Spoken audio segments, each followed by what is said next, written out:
welcome to another sensational serving of Thumb Bandits. Oh, I'm nuts. If you love gore, girls and gratuitous violence, you've come to the right place, because for this, the last show, we've lined up some of the sickest mothers this side of your sofa. Oh man, it looks wicked. We can't believe it either, but before all that, here's the news. Pikmin mania has taken over the planet. The game is currently selling 300,000 copies a week, and cashing in on the trend, garden lovers S&G Flowers of America have developed a Pikmin plant.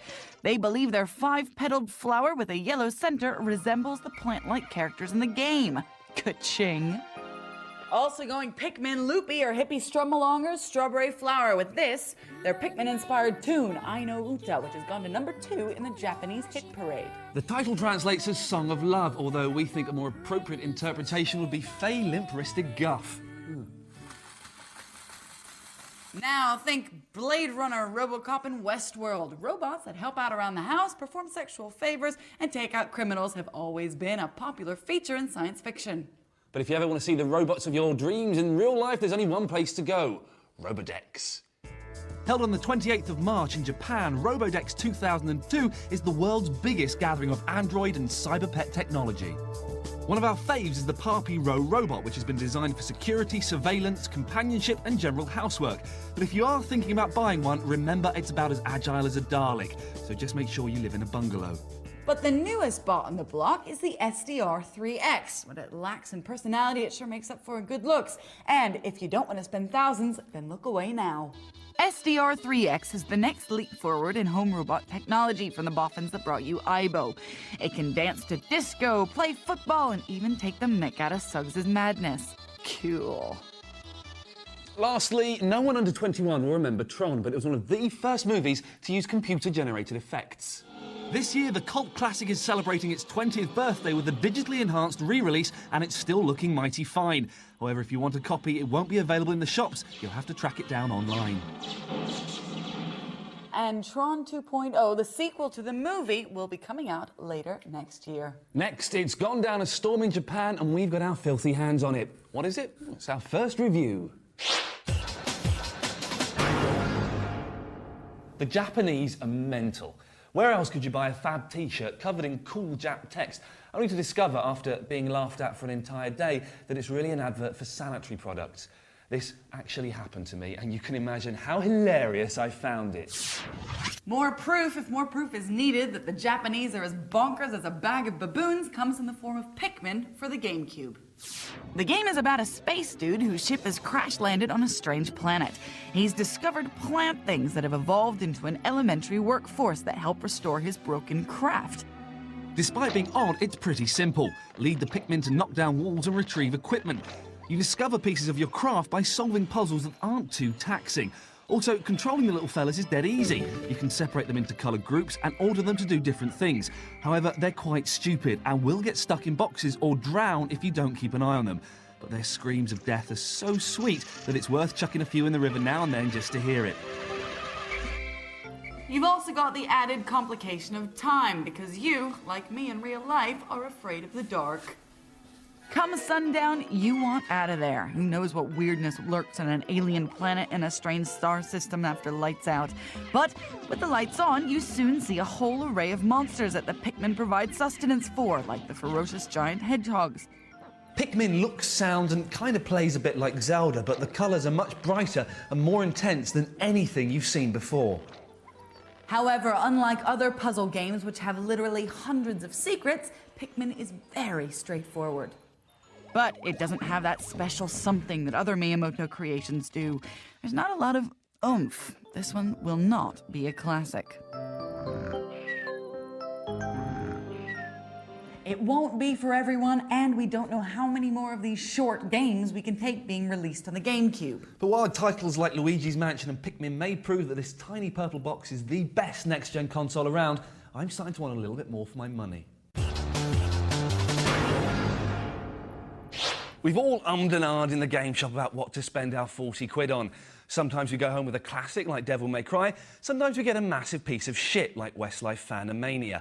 But don't panic, your dithering days are over. Our jury's returned one more time to give you their verdict on 3 more titles that are trying to prise open your wallet. Tonight's free-thinking reviewers are Scott, son of Emperor Ming and collector of muscles, Jackie, the vicious-tongued harpy and would-be dictator, and Paul, who works in a game shop and is really starting to get on my tits. Do you enjoy kicking scantily clad ladies over very high walls? If you do, you're sick, but you might enjoy Dead or Alive 3 on the Xbox. There's the usual mix of punches, throws and peanut smugglers, but this time the music is supplied by the oldest band in the world, Aerosmith. Now, which of our dudes looks a little bit like a lady? Paul, you own buttocks. Who's this game for? This game is for horny wee boys who like watching a lot of breasts, a lot of panties, that kind of thing. So, you? I'm not a massive fan of beat-em-ups. I do enjoy it now and again, and this, I have to say, looks stunning. So initially, you're just, you know, blown away by the graphics. They look fantastic. I think it's the kind of game that if you've got mates round and you just fancy a kind of quick battle at something, then this is the game for you. And if you like this kind of thing, then you'll probably love it. It's just not for me. How different is this from Dead or Alive 1 and Dead or Alive 2? It's not that much different. I mean, it's nicer, it's smoother, but they've just gone for the same look. Winner! If the I Heart Whatevers haven't got you nostalgic enough, then guess what? Computer games are getting in on the act. And the worst culprit of them all is Nintendo with its Super Smash Bros. Series. This is the GameCube's offering of the multiplayer, multi-game character Twatathon, and it offers up to 64-player matches, a single-player scrolling adventure, loads of new and exciting things to hit your opponent over the head with, and reminders of electronic friends past. Yes, you did hear me correctly, 64-player matches. This is the computer game equivalent of a gangbang. This is one that you said your mates should come round and everybody should play. How does it compare to other Nintendo party games? This is better than, say, Mario Party, just because it's a faster game, it's a lot easier to get into, and, I mean, it's really always fun to beat up your mates. What about compared to the previous Super Smash Bros.? Is this one an update or just a sequel? I would say that's only let down. For me, there just wasn't enough new to this game. There's a little adventure mode where you can sort of fight your way through in a platform style, but just not enough new stuff apart from fancy graphics and sound. Is this classic Nintendo? Absolute classic Nintendo, yeah. You've got all your characters, you've even got all your obscure characters in the hidden extra modes and challenges that you'll find. Classic Nintendo tunes, it's really going to keep your old school Nintendo fans happy. Tell me about the adventure mode. And this is cool. I mean, it's a beat-em-up, but you get to run around in a Mario-style environment. It's a lot slower paced than the beat-em-up, so you get to experiment with the characters, the weapons, the attacks, the power-ups. It's great. And lastly, we look at Shadow Man 2 for the PS2. Once again, you play Mike Leroy, fighting the naughty Grigori who promise to unleash an unholy terror on the planet. Switching between realms as often as you like, this sequel also boasts over 30 hours of gameplay, 6 massive game locations and ambidextrous controls, so even local people can play. But will our circus freaks be impressed? Who's going to like this game? I think this is obviously aimed at fans of the first game. It's kind of dark, kind of adventure, like, say, like Soul Reaver or something like that. Jackie, I was wondering, as a Shadow, do the controls do the game justice? The controls are the most annoying thing about this game. You use both analog sticks to control your movement left and right and forward and back, and also the camera angles, so it's not particularly intuitive. The graphics are awesome. The game engine does a great job of drawing some great stuff. Very detailed, and the main character is the best I've seen yet. Absolutely fantastic. Well, the jury have conferred and the results are in for this week, the final episode of Thumb Bandits this series. In third place, it's Dead or Alive 3, because... It's more TNA than DOA. Excellent. In second place this week, it's Shadow Man 2, The Second Coming, I say, because... It's a shadow of its former self. Prick. But this week's winner, in first place, it's none other than Super Smash Bros. Melee, because... It's super smashing great. Absolutely. What? Eh? It's Super Smashing Great? Yeah. Oh, that's piss poor.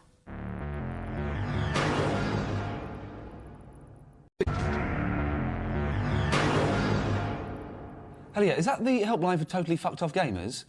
Yeah, I've got a problem with my boiler. You see, what's happened... Ian, come on, stop pissing around. We've got to finish up the show. Yeah, I'm going to try and sort an unsecured personal loan after this, so just give us a second.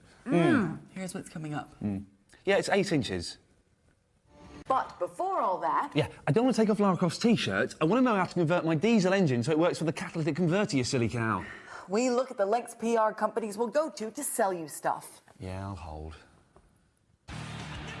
This event is hoping to draw attention to Acclaim's brand new wrestling title, and it's costing an absolute fortune. But promotional stunts in the games industry have had much more humble and sometimes more controversial beginnings. Well, the mid-90s in particular was particularly nuts as regards games promotion, because everybody really wanted to set out to shock consumers and to shock the mainstream as much as possible. Resident Evil, Command & Conquer Red Alert, Screamer, Screamer 2. All of those games went out there and went straight into your face to promote themselves. The main campaign that springs to mind when you think of shock tactics is Grand Theft Auto, but it ended up all over the tabloid newspapers. Questions were asked about it in Parliament, simply because they staged this fantastic campaign which basically alleged that it was sick filth that needed to be banned.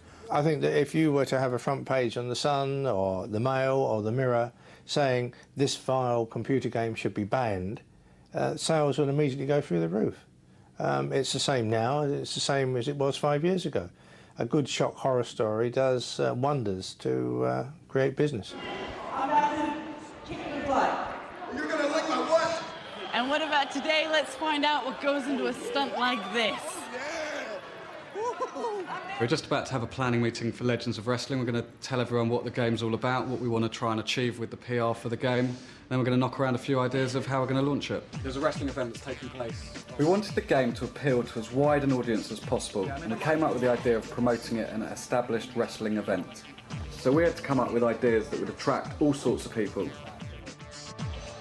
The older gamers love all the action and the sexier side of the wrestling too. The kids love the big arena and the huge wrestlers.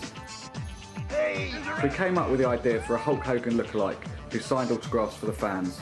And we got Nikita to do a photo shoot for the News of the World. Good. Good. Good. Okay, just one sec, we'll just have a look at these. I mean, I think it's brilliant. It's a good campaign. I think we're definitely going to generate the talkability in the run-up to the launch. I think the launch is going to be powerful. I think that weekend you're not going to be able to avoid Legends of Wrestling. So. But at the end of the day, it was all about having fun. It took us months to organise all these stunts, but the end results were pretty amazing. It's really great when all the hard work comes together. But now, we're all off to prepare for the next launch. Games reviews are a funny old thing. I mean, what's one man's meat is another man's, you know. Yes, I do. And more than one person in Gamesland has got a little bit uptight about some of our reviews. Well, sod off, I say. No one tells me what games to like. For solid snake's sake, we fought wars against this kind of thing. So, for you more liberal-minded people out there, here are our favourite games from the series. For most of its life, the PlayStation 2 has been a massive disappointment. None of the titles seem to deliver that next-gen feeling we'd expected. Then suddenly, Ico appeared. A beautiful, quiet little game which has you leading a princess by the hand to safety. With staggering graphics and perplexing puzzles, this game is simple and pretty much perfect. Medal of Honor Allied Assault on the PC, however, involves shooting Nazis in the face and leading a band of men to victory against the Germans.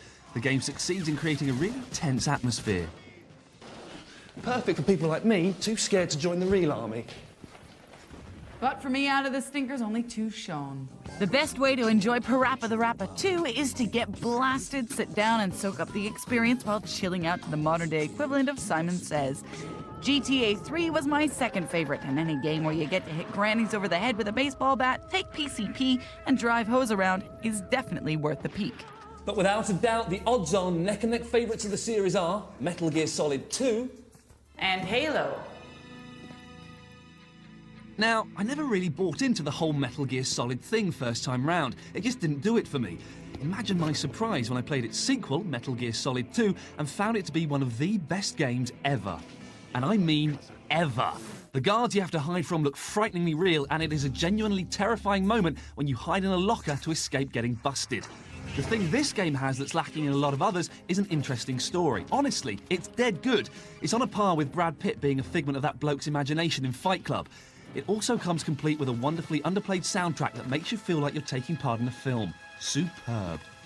And for me, the best damn game of the series has to be Halo. Imagine levels that take 2.5 hours to fight through. Take a moment and think about sparklingly smooth cooperative play. Imagine environments that put the real world to shame. This game rocks, and it's not just because you get to kill things. It lives up to the hype, so play it and understand. Become one of us. It may be the only title worth buying Microsoft's big hunk of nuts and bolts for, but hey, I think it's worth it. It really, really is. So here's hoping you've paid attention. Crack the piggy bank and take our advice, because these are the games to be proud of. Well, the time has nearly run out on the Thumb Bandits clock, but before we finish once and for all, let's have one final look at the game's radar and see what'll be here by the end of the year. Combining a deep storyline and a serious message, Duality is set in the not-too-distant future with fast gameplay and stimulating graphics. Like The Matrix, it exists in two spheres. There's a reality and a cyber reality, where separate entities preside. Ooh, got it? Me either. For those of you with murky memories of an Amiga past, you should be well up to speed with Speedball. In Speedball Arena, the most exciting thing to look forward to will be the promised network and online matches. Here, individuals can hook up to demonstrate their virtuosity on the park against a team comprising of gamers from around the world. The fifth part of a long-running series is always crap. If you don't believe me, check out Police Academy 5, Assignment Miami Beach. But Turok Evolution looks set to break that pattern. Set in 1886, you play Tal Set, sucked into the Lost Lands after a bit of a punch-up with uber-enemy Captain Bruckner. Boasting an entirely new games engine built specifically for the next-generation console, there are also 32 different monsters, flying sequences, and some hardcore new weapons, including gravity disruptor beams and variable payload cruise missiles. Ooh. Look out for Turok Evolution when it's released this summer. And with that, it's time to wrap up the series, but we've enjoyed playing with all the free games, gadgets, and gizmos on your behalf. Right now, we've got to sidle off and check ourselves into a gaming clinic, because we've gone mad. We may be gone, but we're certainly not forgotten. You can check out all the up-to-the-minute news, reviews, and schmooze down at our website, www.channel4.com/thumbandits. But until we return, we've got one last thing to say to you. We'll be back. Fuck me! When your mates come round, get it out. Okay. I'm on the telly. Get off. I'm on it again. Oh, no. I'm on it again. This is me. It's like fucking Daisy Donovan all over again. Shut up now.